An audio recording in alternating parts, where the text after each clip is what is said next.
Hi, listeners. This week, we have a little Hanukkah present for you. That's right. It's a Hanukkah playlist of original stories and audio content from your friends here at PJ Library. First, we'll get a refresh on the Hanukkah story from our old podcast, Have I Got a Story for You? Then we'll travel back to season 1 in Mishal and re-listen as Jack jumps over a Hanukkah with a little help from Evie. And finally, let's learn how to light Hanukkah candles with Mimi and Kiddo from our other podcast, Afternoons with Mimi.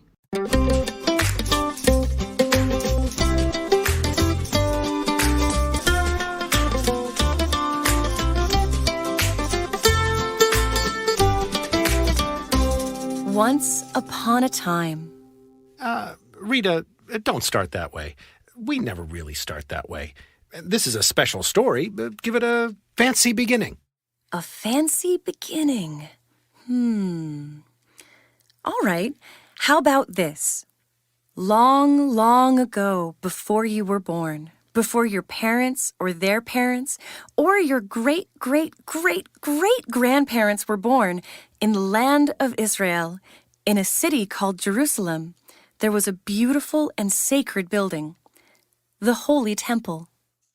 The temple contained many beautiful objects, including a tall, golden menorah. Unlike menorahs of today, this one had 7 rather than 9 branches and was lit not by candles or light bulbs, but by oil. Every evening, oil would be poured into the cups that sat on top of the menorah. The whole building would glow with shimmering light. It was stunning. Wow, I can almost see it. And the Holy Temple was the most special place on earth for the Jewish people. Wait, was? Rita, did something happen to it? Oh, you really don't know this story. Well, yeah, but don't worry, there's a happy ending. Now, let's meet the bad guy, King Antiochus. That's me. I am the king of Israel. Everyone must do as I say. Sheesh. Rita, he seems pretty scary. Should we tone him down? Oh yeah, sure. Antiochus, can you just rein it in? Oh, yeah, sure. No problem. I'd take it down just a notch or several notches or... You're at a 10. We need you at like a 4. Right, got it. It is I, Antiochus, ruler over this land. I declare that Israel belongs to me. Everyone must do as I say. Better? Much better. I do not like anyone who is different from me. Take the Jewish people, for example. They read the Torah, celebrate Shabbat, and their God is different from the gods I worship. I do not like it, not one bit. So what happened? Well, Antiochus ordered the Jewish people to, stop being Jewish. No more going to temple, no more reading the Torah, and definitely no more Menchie's ice cream. He ordered his guards to ransack the temple. They brought mud and garbage into the temple. They broke furniture, tore curtains, and smashed the jars of oil that were used to light the menorah. Can I throw an evil laugh in here? Sure, just don't overdo it. So what happened next, Rita? And what does all this have to do with me and my grandpa eating donuts and playing dreidel? We're getting there. So, jumping ahead, there was a very brave man, a leader among the Jewish people. His name was Judah Maccabee. Judah Maccabee, and his followers were known as the Maccabees. We must think of ways to make Antiochus leave Israel. Surely there must be some other land he can conquer to stop bothering and bullying us. At first, Judah's followers weren't so sure about his plans. The king was pretty powerful. He had lots of soldiers and, he was in charge. He even had an army of elephants to help him fight. Friends, if we think very hard and plan carefully, we will be able to defeat Antiochus. And did they? Yes. It took a long time, and Judah and his friends had to be very, very clever. But eventually, they drove Antiochus and his army out of Israel. As soon as Antiochus and his soldiers were gone, the Jewish people hurried to Jerusalem to clean their temple. And, oh, brother, what a mess! Was it bad? Oh, it was bad. It was Hammurabi's on half-off bagel burgers day bad. Ooh. The beautiful menorah was gone, and the floor covered in trash, broken furniture, and jagged pieces from the shattered jars of oil. So, the Maccabees built a new menorah. At first, they worried that they would not be able to light it, but they searched and searched until at last they found one tiny jar of oil, enough to give light for just one evening. The Maccabees knew that it would be at least 8 days until they could prepare more oil, but they lit the menorah anyway. To their surprise, this little jar of oil burned for 8 days. First, their small group had chased away the king's large army, and now the tiny jar of oil had lasted for 8 whole days. It was a miracle. That's awesome!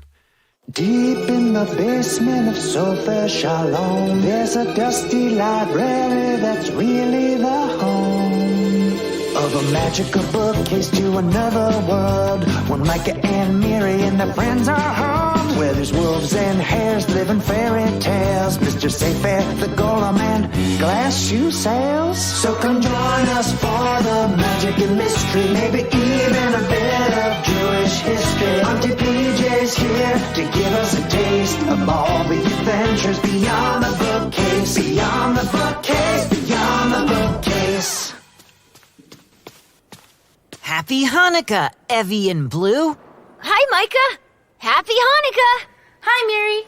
Wow, Miri, you were right. This library is full of Hanukkah decorations. See, I told you, Blue. Even though Auntie PJ reminded us that Hanukkah is actually a minor holiday in the Jewish calendar, she still went totally major. Come on. The way you talk about Auntie PJ, is she like a cool rapping granny? Not exactly, Evie.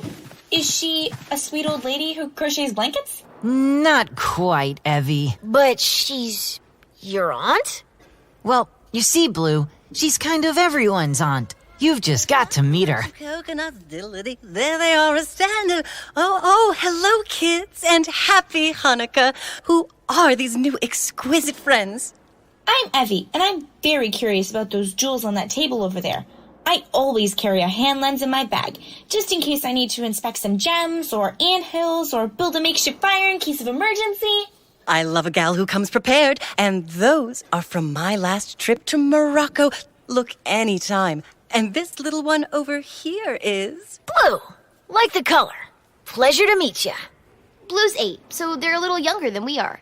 Excuse me, but I'm 8.5. It's an important distinction, even if those cats in high school engineering club insist I can't join until I'm actually in high school. What nerve! Well, I'm a card-carrying member of the Micronesian Adventurers Engineering Club, and we'd love to have you. Cool! We invited our friends to come check out the library, especially since you decorated. And wow! I figured for something called the Festival of Lights, I should really go for it. Twinkly lights, large bulbs, string lights, plus menorahs I've collected from my years of travel. This little gold one is from when I solo scootered across Paris. Très magnifique, no? And this here is from Argentina, which I got in trade from teaching locals some trapeze work. Oh, it's a long story. Wow, you seem really brave. Oh, she is. Auntie PJ's done bobsledding, spy missions. Allegedly. And even ridden an elephant. I wish I had that kind of bravery. Tell Auntie PJ all about it, Evie. Well, I really want to play ice hockey. Doesn't that sound amazing? But I don't know how to tell my parents. I know they're getting me some figure skates for Hanukkah. Lucky. It's definitely socks for me again. We don't do presents. Just a lot of good food.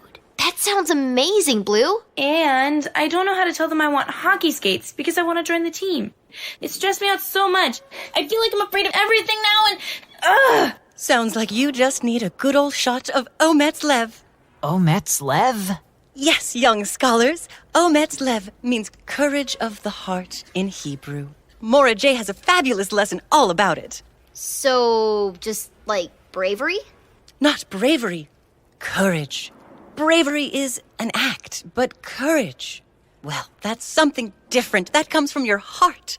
That's what gives you the power to do all sorts of things you might be scared to do. Because courage doesn't mean you're not afraid. It means doing something even though you're afraid. So, like, you're saying bravery is jumping off my bed, and courage is becoming a skydiver?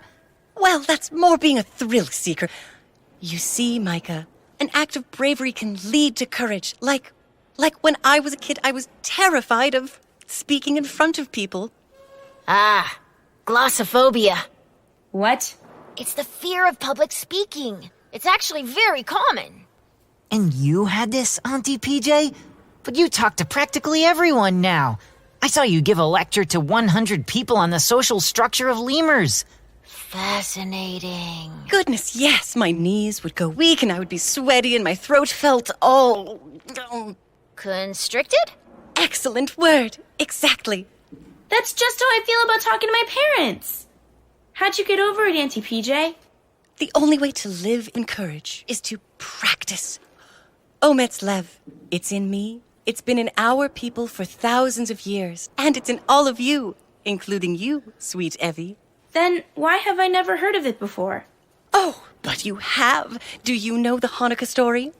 The Maccabees defeat Antiochus and his army, but that was a miracle.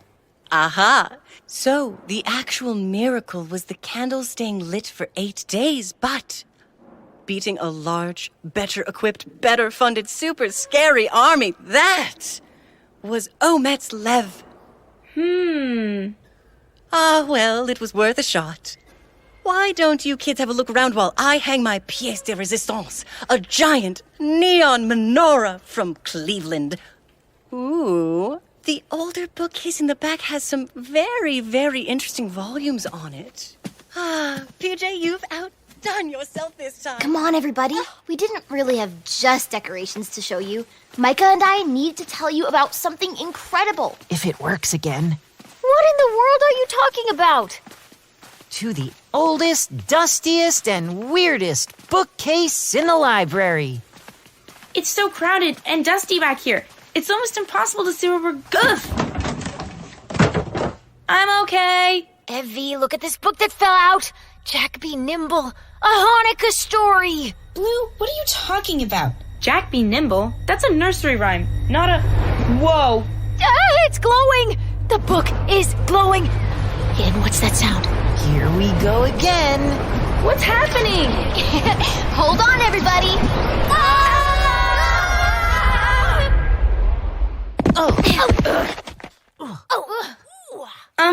Excuse me? What just happened? Maybe we should have warned you. But then again, we weren't sure it would work again.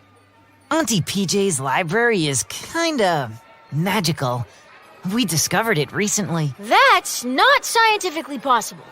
Magic isn't real. Tell that to the giant clay golem standing behind you, Blue. Welcome back to the land of Mashal, where stories come to life. Ticket, please. Ticket? Nobody told me we needed tickets. I don't have a ticket. Being prepared is my thing. Evie, it's okay. Deep breaths. We have the ticket, our bookmark. You're friends with him? Well, in a way. This is all very improbable. But also amazing. Thanks, Golem. So, what's going on in Mashal today? It looks different. Last time we were here, there was a giant stadium and a huge race going on inside it. But this seems like a carnival. Well, what's going on is... What's going on? What's going on? I'll tell you what's going on. You've not only returned, but you've brought more children? Oh, no. Hi, Mr. Sayfair. Excuse me, Mr. Sayfair. Are you a nematode or an annelid?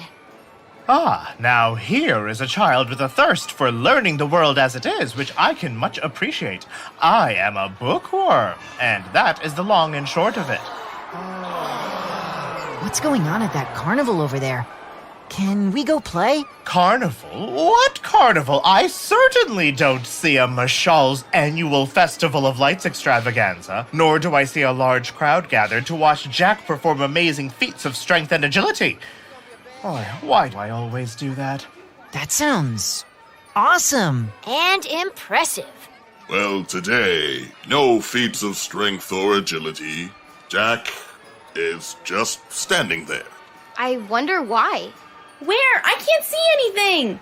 Oh, there's a great view just over there. You'll be able to see everything. Oh, come on, Mr. Sayfair, learn to stop yourself. You're always giving away the secrets of Mashal. Thanks for the tip, Mr. Sayfair. Come on, let's go. No changing anything. Everything in its place and everyone where they belong. No more hares and tortoises hanging out together. Okay, bye. Bye, Golem. Bye-bye, my friend. He's nimble. He's quick. Hey, everybody. Let's see if we can get Jack to jump over one of these candlesticks, huh? Wow, this is amazing. Sorry, which Jack is he? There's like 6 of them in these stories. I think we met this one when Tortoise and Hare raced each other, and Snow White blew out her candlestick. I'm sorry, what happened? We'll tell you about it later. Come on, let's get closer. And this is it, folks. Jack is heading toward the candlestick. He's in position, and he's backed away. Again. And now he's just sitting on the ground in the dirt. Man, he does not look too good. I feel like we should help him, right? Someone's got to do something. I feel uncomfortable when grown-ups cry. Hi, excuse me. Jack? Yes? Hello. Some of us saw you at the Tortoise and Hare race. The obstacle course you set up was wonderful. Hey, Jack, we couldn't help but notice that you are, having trouble jumping over your candles today. They're not even lit. Used to be that all my stunts were lit. Hey, a pun. I can appreciate wordplay. So, what happened with your stunts? And which Jack are you? Pail of water? Beanstalk? I gather we're in a world of fairy tales here. You're thinking of my cousin, John. He goes by Jack also. Although I did once climb a 14-mile beanstalk, but not to meet a giant. Then why? 1, because it was there. And 2, when you're nimble and quick like me, people expect you to do cool stunts, and I am the best. It started with candlesticks and just grew from there. Oh, you're that Jack. Well, I was until earlier this week. Now I don't feel so much like jumping or nimbling, you know? Why? I really can't say. I mean, suddenly I'm quite worried I'm gonna burn my tuchus. On unlit candles, though? Gah, it's just so scary all of a sudden. Well, that makes sense. There are 9 candles on this Hanukkah, probably because it's the special candle holder we use for Hanukkah. And that middle one is so tall. Because it's the shamash, the helper candle. You use it to light the others. If, the candles were lit. And these other candles, well, they're just different.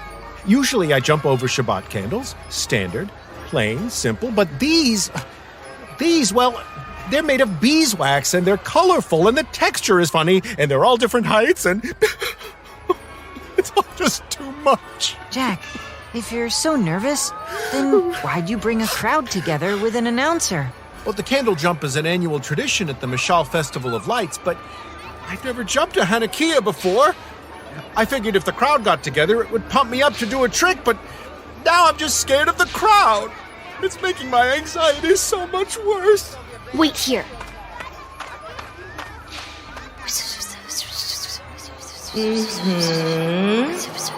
Okay, gotcha. Hey, everybody! Jack is gonna take a 5, so head on over to Snow White's food truck, the definitely not poisoned apple. All of the apple-y goodness, none of the poison. Now featuring apple latkes. Grab a bite and then come on back for the show. There, we've got some time to talk this through, Jack. Thank you so much. I couldn't catch my breath. My name's Evie, and I know this feeling you have well. It's like a voice is caught in your throat. And your feet won't move? And your blood is fast? And the voice in your head is saying you just can't do it? Exactly. Hey, Isn't this sort of what Auntie PJ was talking about?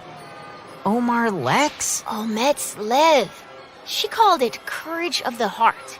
Courage of the heart? Yes, as PJ said, courage doesn't mean you're not afraid. It means doing something even though you're afraid. Sounds simple when you say it like that, but, I just don't know. I can tell you what I do when I'm afraid. I stop and take a big, deep breath. Maybe we can do that? We can try. Come on, Jack. We'll all do it with you.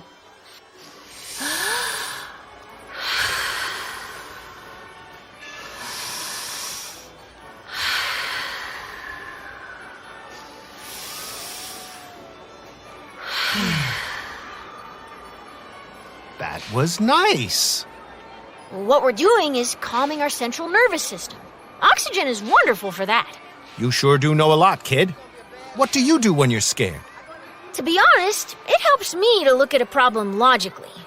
I doubt you're scared of actually jumping over a few small candlesticks. It seems like it might be something deep-seated, which just means it's buried a little lower. Wow, I never thought to think of it like that. It's not that I'm afraid of playing hockey or even talking to my parents. I'm scared of, I don't know. Their reaction? Yes, maybe. I don't want them to say no or to think I won't be good at it. Wanting the people you love to support you is definitely a big one. And maybe I feel like that too. If I don't do my stunts perfectly, what will I have left?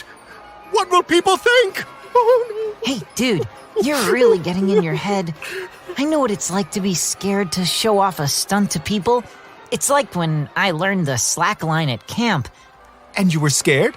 I mean, don't tell anyone, but yeah. Well, what did you do? I called my sister Miri, and she reminded me that I love trying new things and had been talking about the slack line all summer. Do you have someone you could call? My cousin John/Jack, I guess. He's pretty fearless. I know exactly what he'd say. Jack, you've traversed a mountainside of goats. You've won the Golden Nimbleness 12 years running. You once jumped over 16 Shabbat candles and didn't burn your tuchus at all. You've got quite a resume. It's good to remember that you've already done this once, and we're brave. That's what I do. I remember a time when I was brave, and so I know it already happened, and I can do it again. Evie, remember that time you asked your parents to go to overnight space camp? You were sure they'd say no. Oh yeah! I thought they'd think it was too dangerous to be away, or that I was silly for wanting to try something new. What did they say? Well, they said to go for it, and to save my allowance. They were very supportive. I was scared to tell my mom I only wanted dresses with pockets forever. I thought she'd think I was ungrateful. But actually, she agreed with me. And when we got new clothes, we made sure they were right and were able to donate what we weren't using. The brain is an amazing thing, but it sometimes works against us. Hey, Jack. Sorry to interrupt this meeting of the minds, but the crowd's coming back and they are ready to see some jumping. Whew. I don't know. You got 30 seconds, pal. Oh no! My apple latke! There's an apple latke coming right towards us. Look out! I've got it! Micah, throw me that stick! Evie, that was incredible! What a slap shot! Okay, you have to talk to your parents about playing hockey and being a goalie. That's definitely the spot I want. Jack, you've got this. And even if you think you don't, we've got this. I'm remembering now that even when I've been scared, sometimes holding someone's hand and doing it together can fill you with courage. I don't mind helping you out. Let's all do it. Would that help? You'd be willing to get in front of that crowd and jump with me? Are you kidding? I would love it. Well, all right. Maybe I'm building this into something too big. If you can have courage hearts, so can I. Courage hearts. I like that. I think that's exactly Ometz Lev. Thank you all for coming back, and wow, do we have a show for you. 4-time pole vaulting champion, winner of last year's tallest sukkah climb, and general brave fella about town, Jack, is back. Thank you for your patience, everyone. I've got a great group of friends with me, and we are here to present the first ever 5-person jump over a Hanukkah! Ready, everybody? Ready! Evie, you stand next to me. I'll need your wonderful courage heart the most. Thanks, Jack. I'm proud of you. Let's go, team! Okay, everybody, let's count them in. 3, 2. Well, you can absolutely do it, and you know what? We can totally make this jump.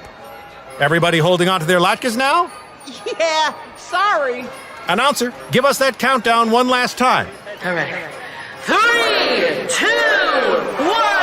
jump! We did it! What a rush! I forgot how fun it is to perform for a crowd. Go take a bow, Jack. Let's all take a bow.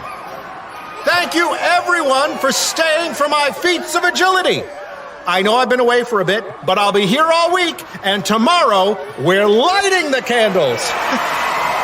All right. Thank you all so much. Your tips to breathe, thinking through what the real fear is, talking to a trusted friend, remembering you've already done it, and holding someone's hand for that last final boost, well, they were perfect. I've got my courage heart back.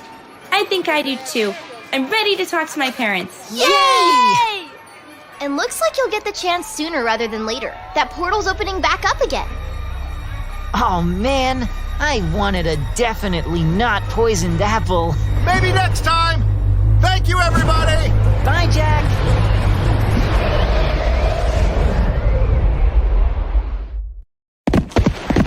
Woohoo!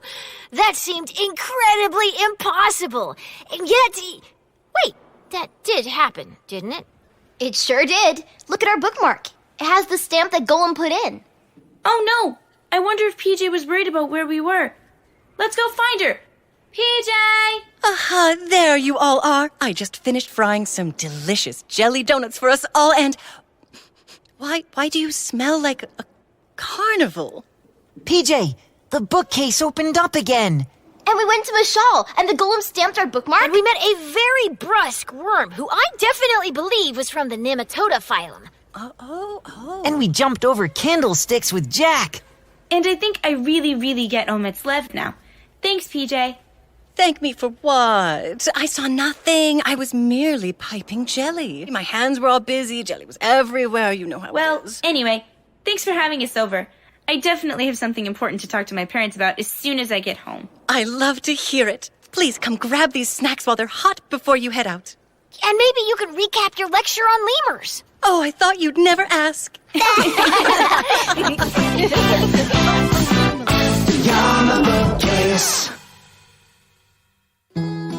Snuggle up and let me read you a little something.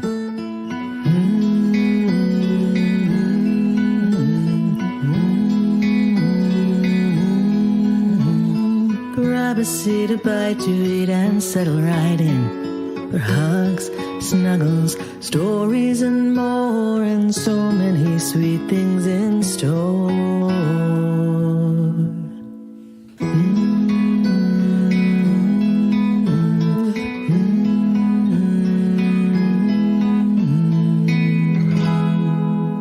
Welcome to Afternoons with Mimi. Goodbye. See you tomorrow morning. Well, isn't this a treat? A Hanukkah sleepover with 2 of my grandchildren. I'm actually kind of excited that C is here. It's his first sleepover with you, Mimi. Well, we will definitely have to say a Shehechianu for that. That's the special blessing for when you do something for the first time, right? Indeed. And this is the first time we're sleeping over at your house for the second night of Hanukkah. We got to say it last night, too, because you're always supposed to say one on the first night of Hanukkah. Excellent point. Now, why don't you put your stuff down and I'll get Z settled in the high chair. Then we can eat our latkes, light the candles, and... Play dreidel? You know it.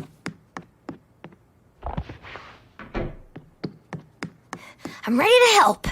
Excellent. Now, will you please bring me the box of candles from over there on the counter? Got 'em. So, it's the second night of Hanukkah. How many candles will we need? 3. The shamash, or helper candle, and then a candle for each night. Great job. You're so smart, my love. And Z is learning a lot, too. You see? Lots of Jewish holidays have people lighting candles. It's important to be a light in the world, right, Mimi? Exactly, Nishamashali. Okay, now Z, I'm going to teach you how to put the candles in the Hanukkah. Can you say Hanukkah? Good try. We'll keep working on that. A Hanukkah is a special menorah just for Hanukkah. See how there's 9 spots for candles? Ima and Baba have other ones for other times that don't have as many spots. So first we put it here in a safe place, and then we put the helper candle right here in the middle. Mimi, can you help me reach? And then because it's the second night, we add 2 candles, and we put them, Mimi? You're doing a great job. My menorah at home has the numbers for each night written on it, but yours doesn't. So where do the candles go? Here and here. We always put the candles in the menorah from right to left, but... We light them the other way. Yes, correct again. Left to right. That's how we light. That's what Uncle Danny always says. It's a good way to remember. You do the lighting part, right? Because fire is not for little kids. Maybe next year you could help light. So, we've put our candles in right to left, and now we're going to light the shamash, say some blessings, and then light the others. And we light... Left to right. Perfect. Here's the shamash. And now the first blessing.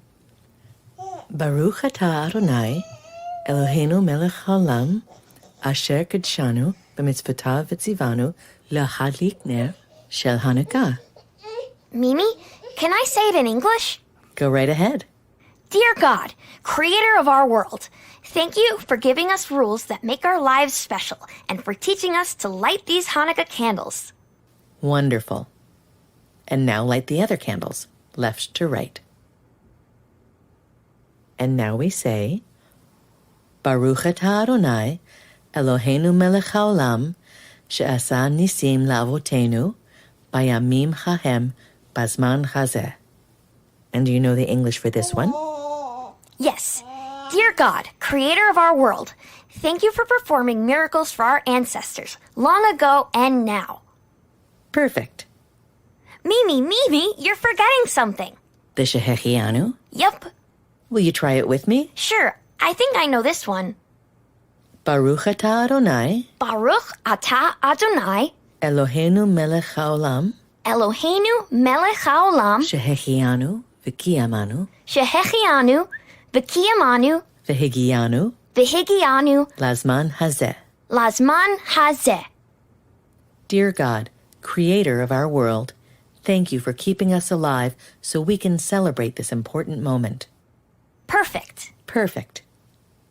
And now... Dreidel and latkes? You know it.